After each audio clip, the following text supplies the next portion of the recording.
The next presenter for us will be Dr. Paul Ayris from UCL Press. And Paul, please introduce you with the other roles. Okay, thank you. Yeah, that's fine. Yeah.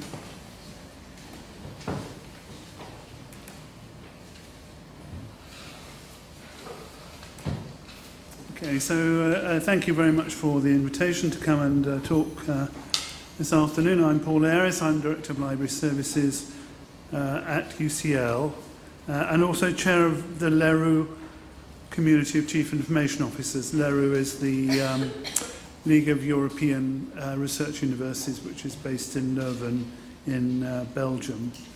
But what I'm really going to do in the next 30-35 minutes is talk about UCL Press, which is the UK's first fully open access university press and is run from the library in UCL. So I am not only Director of Library Services, but also Chief Executive of the press. And what I'm going to do is say just a very little bit about UCL to set our work in context, why, and it explains why we are doing this sort of activity, and then give a very brief journey through the work that UCL is doing, the library is leading on in terms of open access activity in my university, and then come on to the main topic of the talk, which is the role of the library as publisher through the formation of UCL Press, and I'll describe our publishing activity and why we call ourselves the UK's first fully open access university press. So let's look at the context of UCL as an institution. This is the university, this is the Founders Building in central London. We are the third oldest university in England after Oxford and Cambridge, and were founded in 1826.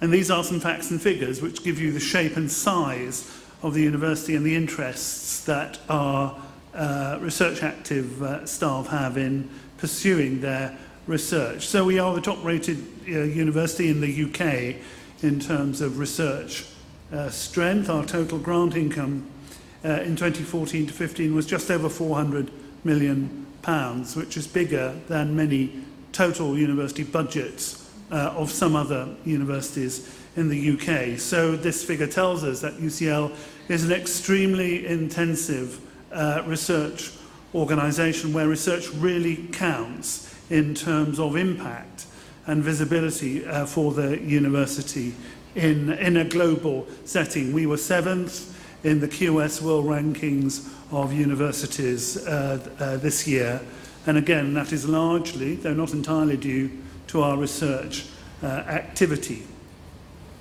And according, if you look at these figures again, if you looked at the amount of research money that is paid into British universities by the research councils, by our 7 research councils, UCL was awarded just under £150 million in 2014 to 15, which was the largest sum of research income from the research councils to any British university.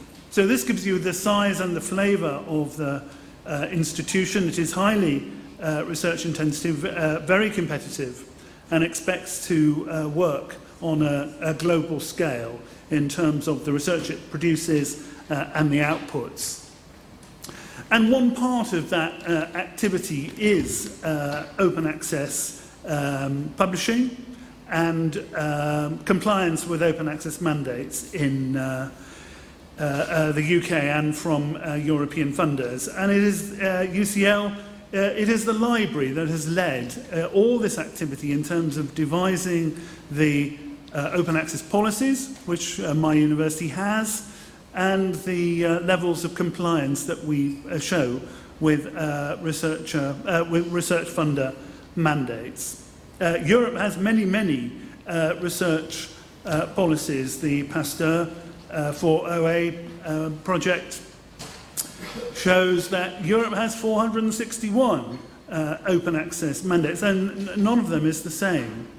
So for an institution like UCL, which is producing so much research and being funded from so many different places, they have to comply with all these different mandates from the different funders in the research space. And for our researchers, for our research groups who are working on research activity, that's quite a confusing space to be.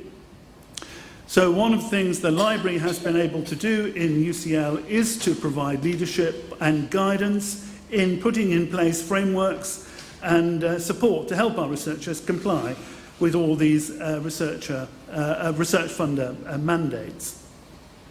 So some of the guidance we give is shown here on the screen. What I'm showing here is the LERU roadmap. So my working group in LERU produced in 2011 a roadmap for all the 21 research-intensive universities in LERU who wanted to move into an open access landscape and set up open access frameworks, policies and services at institutional level. So the roadmap tells you how to do that if you're starting from absolute scratch. And here at the top of the screen you see some of the issues which the LERU roadmap actually covers. And we talk about costs, how much a university is expected to spend in order to establish OA infrastructure, and then looked at different models of practice for meeting OA requirements that different universities had put into place. What does that look like then at an institution level? We spent a lot of the day looking at how open access has affected publishers and a little bit about how it's affected researchers. What has that done to the role of the library then in my institution, which is, as I said, a research-intensive university that works on a global stage? Well, this is a diagram which shows the staffing structure that I've had to put in place in order to meet all the open access requirements that our researchers are expected to comply with. We have a head of open access services here at the top of the screen, and then a staffing complement of around 10 people altogether. These are 10 FTEs, full-time equivalents, that we put in place to run the various parts of the OA infrastructure. We have a discovery officer, that's the UCL discovery officer for our open access repository, and she has a staff as well, so there are about 2 members of staff looking after the repository on a day-to-day basis. Here at the bottom of the column on the left-hand side of the screen, 4 open access assistants. So these are people who go out to advocate, go out to the 11 schools and faculties in the university and explain what the funder policies are that researchers have to meet with and comply with, and also how to make their research open access if that's what the researcher wants to do. So it's taken for a university with a projected student body of 43,000 students and around 5,000 5,000 full-time staff members. It's taken me in the library a team of around 10 people full-time, 10 FTEs full-time to actually deliver on the OA agenda. We've talked a little bit about compliance. Carolyn this morning talked about the need for UK universities to comply with research funder mandates, and these are the results for my university, for UCL, for one of these UK research funders. This is Research Councils UK, which is a consortium of 7 research councils which work together under the RCUK umbrella. To the top research performing organisations in the UK, of which UCL is one, they make annual payments to pay for APCs, for article processing charges. So to my university, it's currently around £1 million a year that comes from RCUK to fund article processing charges. And that money is held by the library, so the library acts as the banker for this source of funding, which is coming into the university. And in order to comply with the funder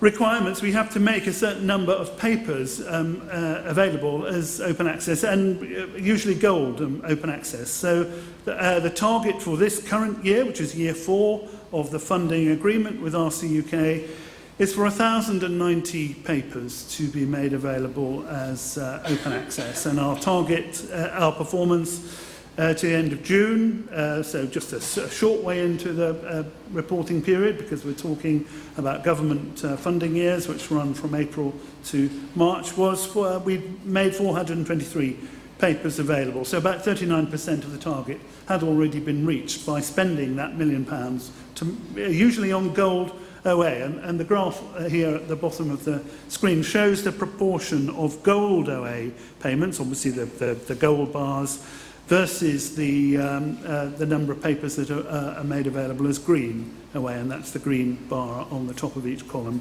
And these are monthly columns stretching from April 15 through to the end of this reporting period, which was actually June this year. So well on the way. So for my university, well on the way to meeting the target. And that's important for the university, because unless we meet the target, the funder won't carry on giving the money year on year, because we have to report to the funder every year how we spent that £1 million that we have been given by the funder. And if we haven't spent the £1 million, they won't give us more funding in the following year. This is a graph showing the total number of APCs that my team has paid since we started counting article processing charges in April 2013.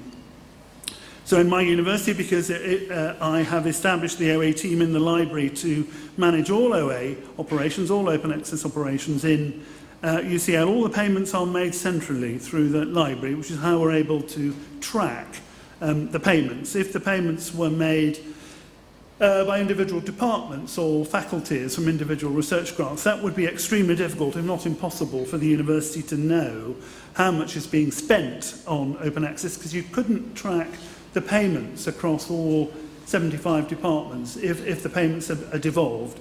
But here they're all going through the library, so the library is able to track exactly what the university is paying for OA, because we hold all the OA funds. And you'll see here that since April 2013, we've paid around 2,800 APCs with money from Research Councils UK. We've paid 1,700 APCs for the Wellcome Trust. And UCL itself, as you probably saw on one of Carolyn's earlier graphs, also funds gold APC payments from its institutional research budget. So UCL separately has paid from the research budget that we manage 2,500 APCs, making a total of just over 7,000 APCs that we have paid since we starting recording. And if we look at the UCL APC payment, not the Research Council's budget, because those are covered by a separate budgets, but this is the budget for the UCL activity, for the 1.3 million pounds that UCL is putting into paying APC payments for our researchers. How are we spending that money? Well, it's clear here from the table that most of that money is being spent here.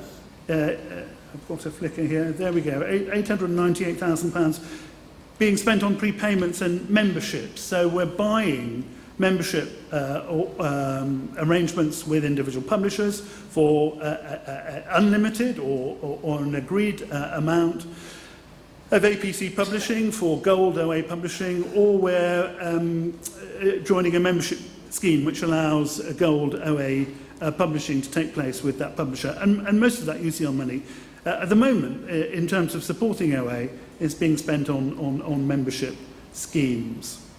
Let me talk about one other aspect of our OA activity, just to set the context before I talk about UCL Press, and this is Dart Europe. We heard about this in our Hungarian presentation earlier today. Dart Europe is the European e-thesis portal, which my university runs, where we provide through a portal front end access to full access to open access research theses from research universities across Europe. And these are the results for Hungary. So in the portal, we're providing access to over 700,000. We've just passed the 700,000 mark, so there are 700,000 open access research theses available in the Dart Europe portal from just under 600 universities in Europe, or based in 28 European countries. And these are the results for the Hungarian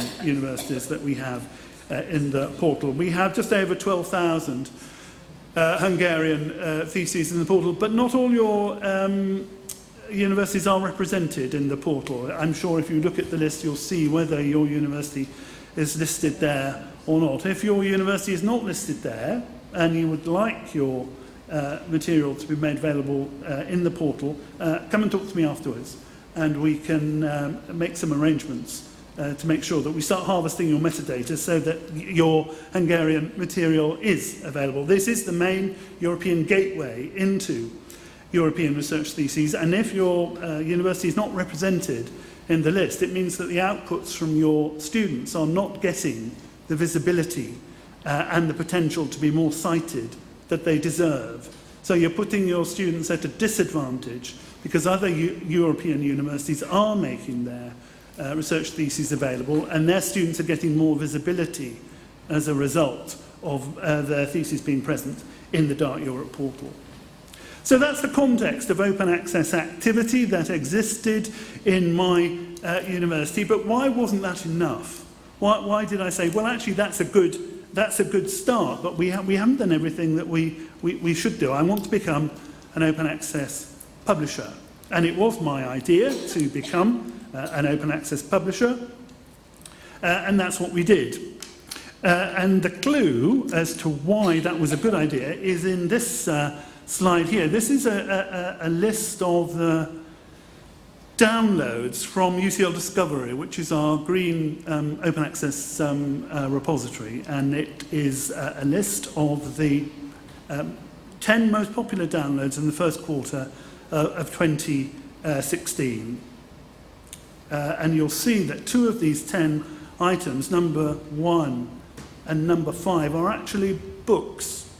No, that type of publishing output which practically every OA supporter or producer says will not work in an open access environment. And this table tells you that that view is wrong. It's one of the great urban myths that open access for monographs doesn't work in the arts, humanities and social sciences, because it does work. And that's what this table is showing, because it's showing that the most downloaded book is this book here on the top right-hand corner by Danny Miller, one of our researchers in anthropology, who is funded by the European Research Council. And it's producing a list of 10 books based on his European Research Council funding on the use of social media in different parts of the world. And the most downloaded book is this one, the generic introduction to the series, How Social Media Has Changed the World. And this has had 6,500 downloads. It was only published in 2016, so it's been in production for less than a year, and it's already had 6,000 downloads. If you were selling this monograph commercially as a print book, if you had 400 sales of a print copy, you'd say that was a good outcome for a research monograph. This has already had 6,500 downloads within 12 months.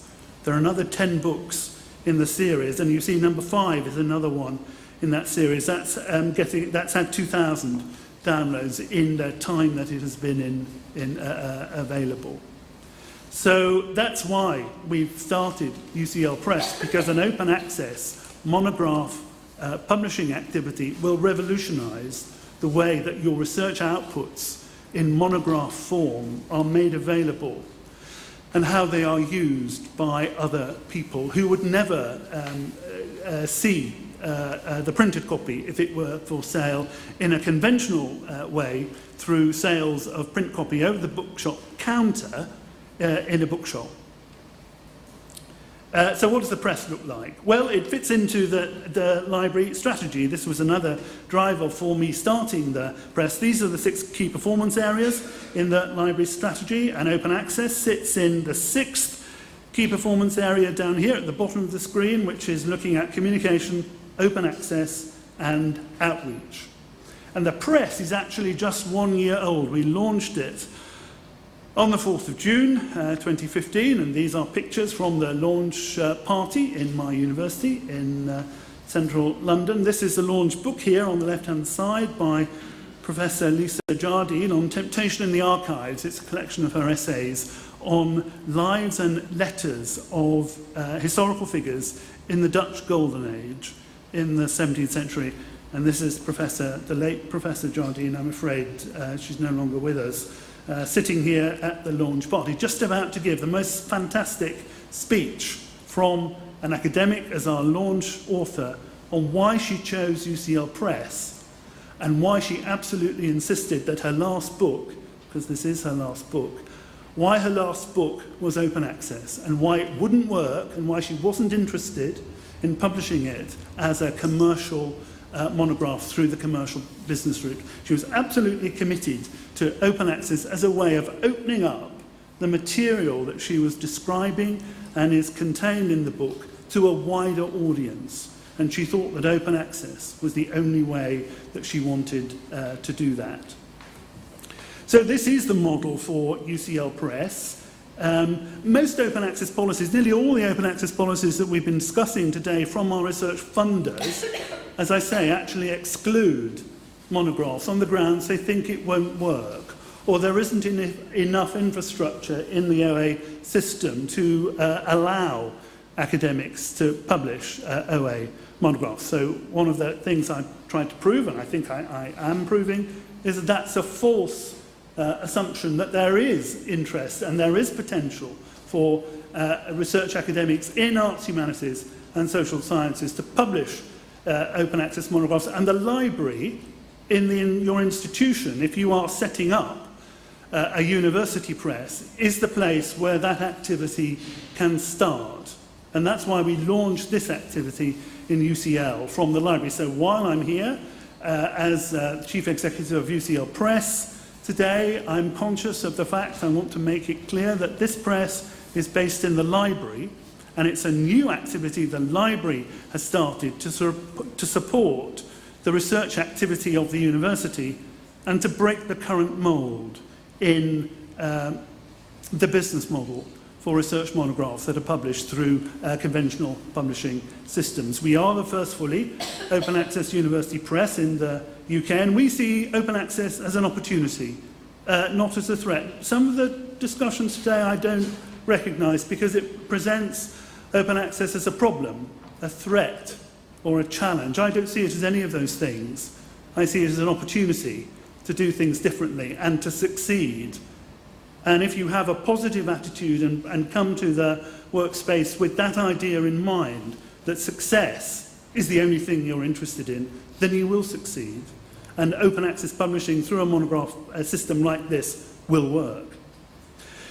This is the staffing structure for UCL Press. I employ 6 members of staff. They're all publishers. They're not librarians, although the press is based in the library. They are all publishers. So Lara Spiker, my publishing manager, was head of publishing at the British Library and came to us down the road from the British Library. And we are our next line of staff here in purple in the middle of the screen.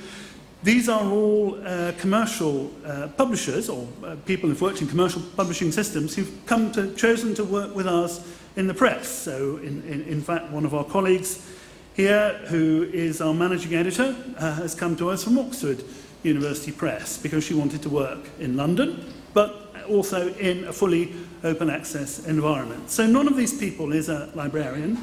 They're all publishers, and they've taught me how to publish. I'm a librarian, and I know a bit about open access, and I have taught them how to adapt their business to work in an OA environment. Because they didn't come, as they would be the first to admit, they didn't come with any experience of open access publishing. They came as publishers.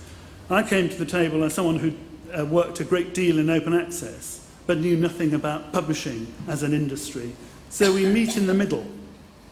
I'm the chief executive, they tell me how to publish, I tell them what the business model should look like, and how we're going to make the most of the opportunities that open access provides. And it has been a fantastically successful model to date, as I'll be able to show with some more statistics. So we have a fully open access business model.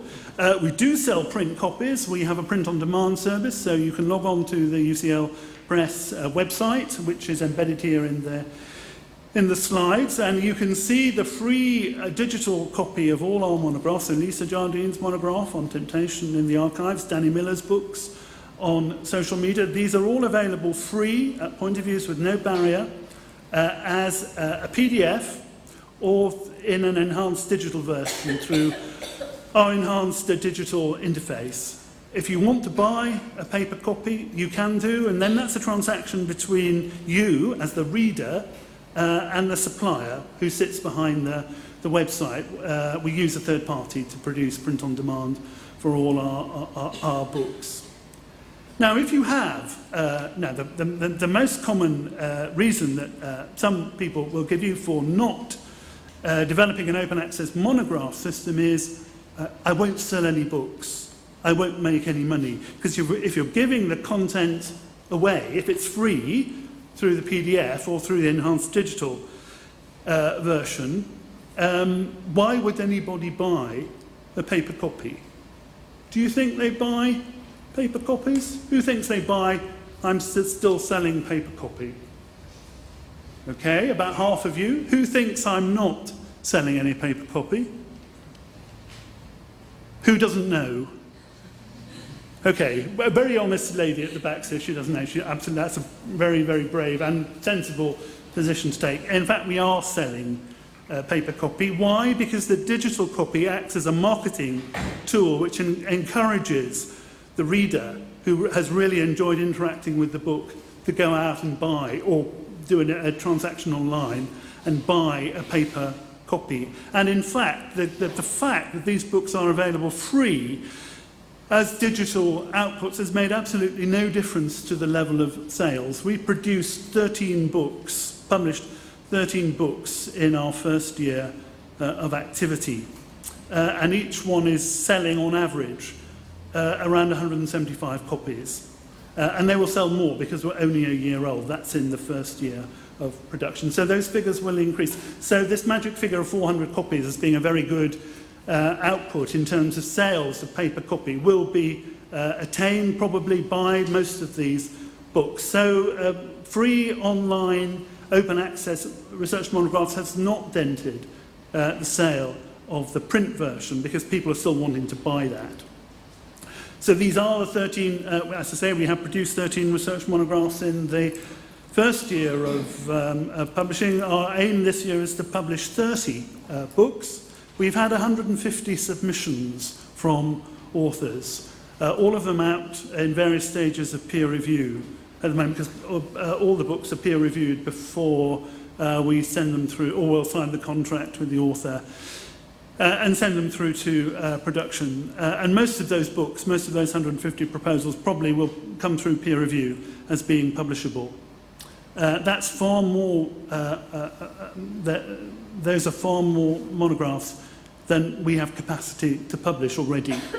And we're only 12 months old. So either I need to, well, I probably do need to increase the number of staff in that system in order to cope with the extra demand. Or I say to the authors, I'm sorry, even though we're here to help you, I'm not going to be able to publish. That's not a message I'm very comfortable with. So that isn't the message I want to leave. But there is already more demand than this press will be able to supply in year 2. The 13 monographs that we've had,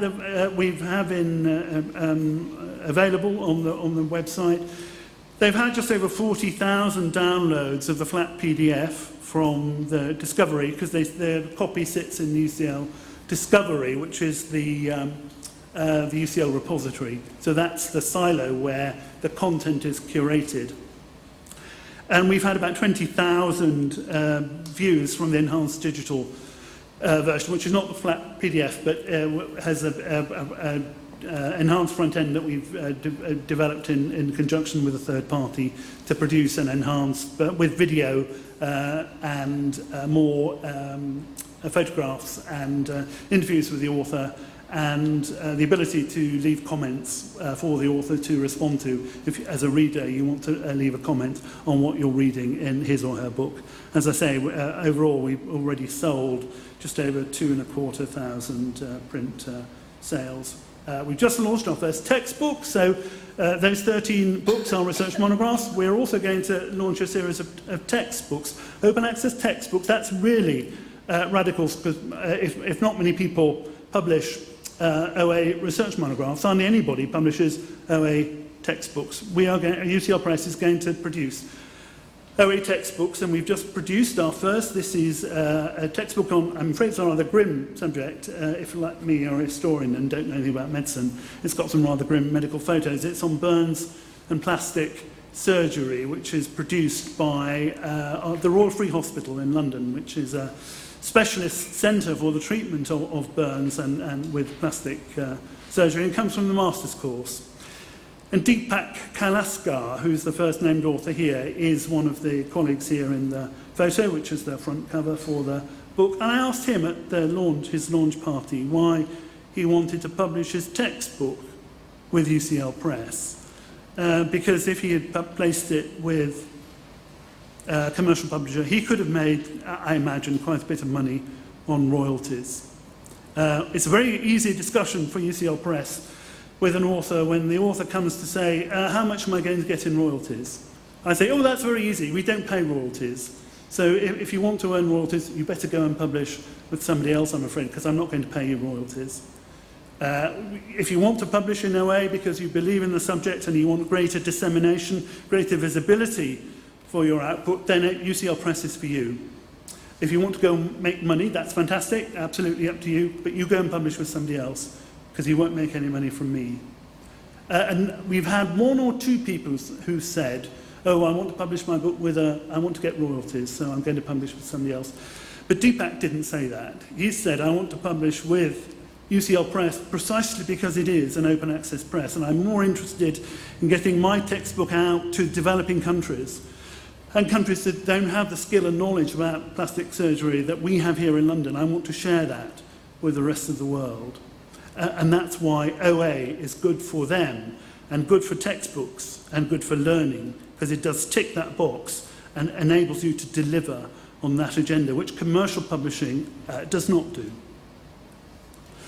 We publish journals too, so these are the journals that we have taken on in the press. Some are migrants from commercial publishers, some are new journals that have started, so Architecture MPS is a new journal, a completely new electronic journal that has been started, and some, like the Journal of the Sylvia Townsend Warner Society, are society journals that existed in paper form but never had a digital component because they didn't have the skill and the knowledge or the money to develop a digital front end. So UCL Press has given them a digital presence.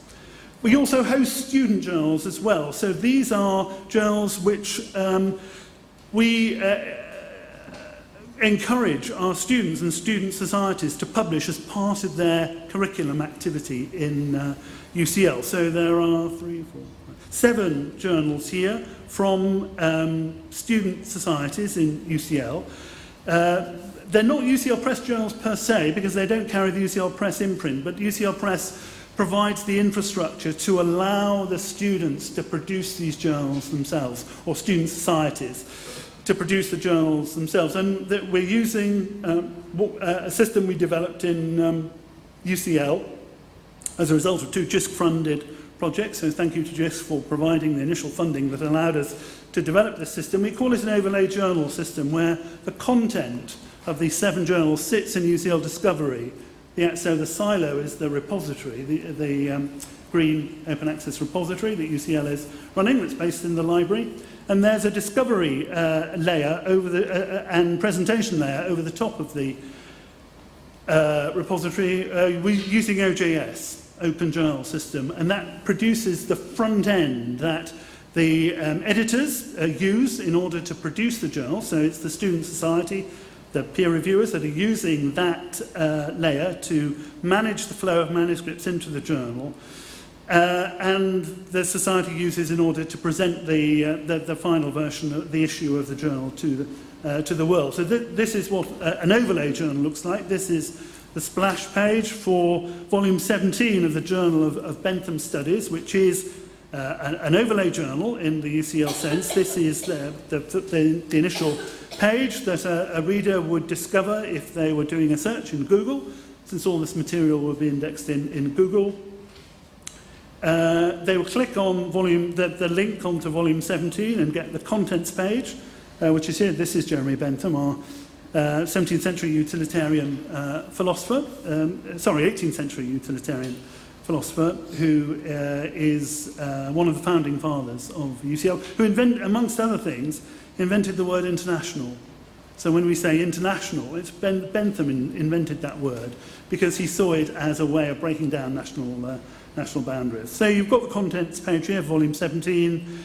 You then click on the contents here on the bottom left of the screen. Each of the articles is indexed with a clickable link. You get the splash page for that individual article. So this article is entitled Hedonism Before Bentham. It has an abstract. We have some download stats as well, so the author can see how many times his or her article is being downloaded and quote this in their resumes and CV if they're applying for another post. They can click on the abstract, get the splash page for the actual article, and it's inviting you to download the article as a PDF, and there's the full text of the article. So about 4 clicks, and you've got from discovery in Google to the full text of the article. And this is one of the 7 journals that we are hosting for students in our overlay journal system.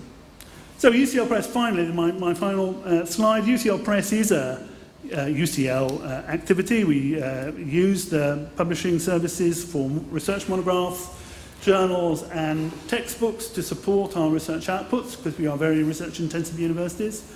A very research-intensive university, but we will also publish for other people. So we will run publishing services, either consultancy services, if you want to set up your own open access publishing activity in your own university.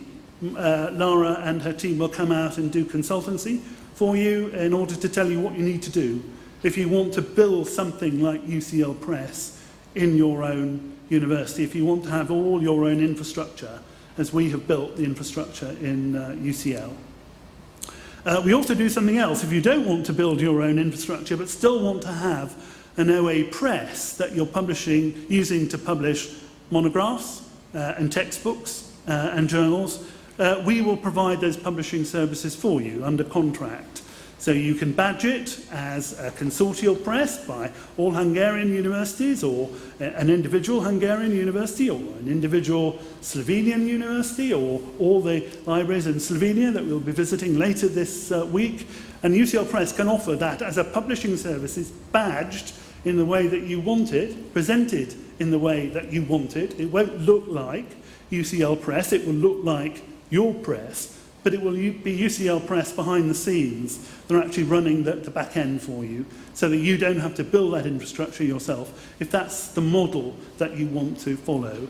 And this is best done if it's run from a library. As I'm saying, open access publishing for monographs is an opportunity to reinvent the role of the library in the research space, in the teaching and learning space, and in the outreach space. And libraries are the best people in the university to take on this activity if you're starting from scratch.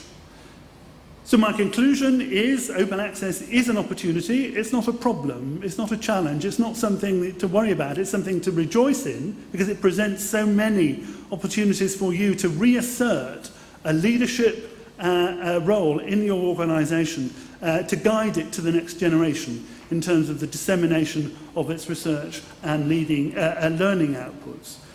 So the library can and should assert a leadership role in open access by becoming a publisher. And if you become a publisher, you're not simply a creator of knowledge. You're not simply a conserver of knowledge. or a cataloguer of existing knowledge, you're creating new knowledge.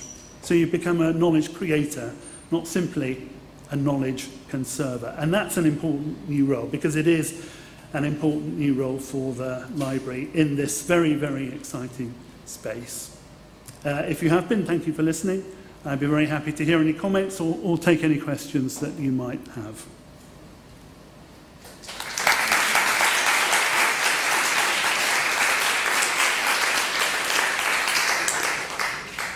So, any questions, or especially if you disagree?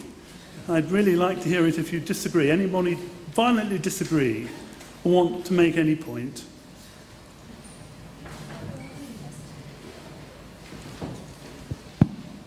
Are you able to cover all of your costs, all of your publishing costs for all of your journals and especially the monograph publishing? Am I able to cover the costs cover them, as a yes. publisher, yes? Yes, we are at the moment, because we have a 3-year business plan, and the money to fund the infrastructure and the activity comes from, I mentioned at the start, the UCL research budget, £409 million coming in to the university to fund research activity. The press is part of that activity and takes a tiny, far too small, tiny percent of that research income, a lot less than 1% of the research income coming into UCL is spent on the press. So yes, we are able to fund it because we think it's important. And what do we get in return? We get the greater impact that open access to these research outputs brings.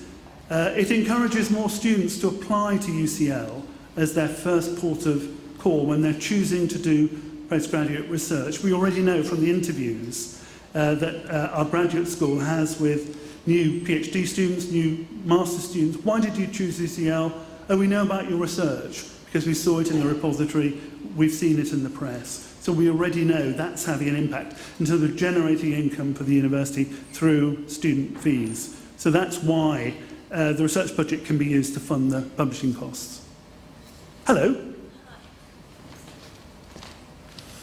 Do you see other universities in the UK, especially the research universities, taking on a very similar role? I mean, have you had any inquiry from other universities about monographs, or like learning from UCL about about perhaps going in the same direction? Well, we have 2 university presses from the UK speaking on the platform today, so you must ask them. I can't speak for them. I can say that we have a list of research-intensive universities in the UK who are coming to see us to see whether we will act as their publisher. So I hadn't planned to do this in year 2. I'd rather hope we could establish the press a bit more securely in terms of outputs first before we offered the commercial publishing service. But it's become so popular and so many people have asked us about it, I had to bring that forward in the business plan. So the answer is, not speaking for the 2 university presses that are in the room from the UK, but yes, we are having a great deal of interest from other research universities. Yeah. Okay, I better hand over. Thank you. Thanks very much. Thank you, Paul.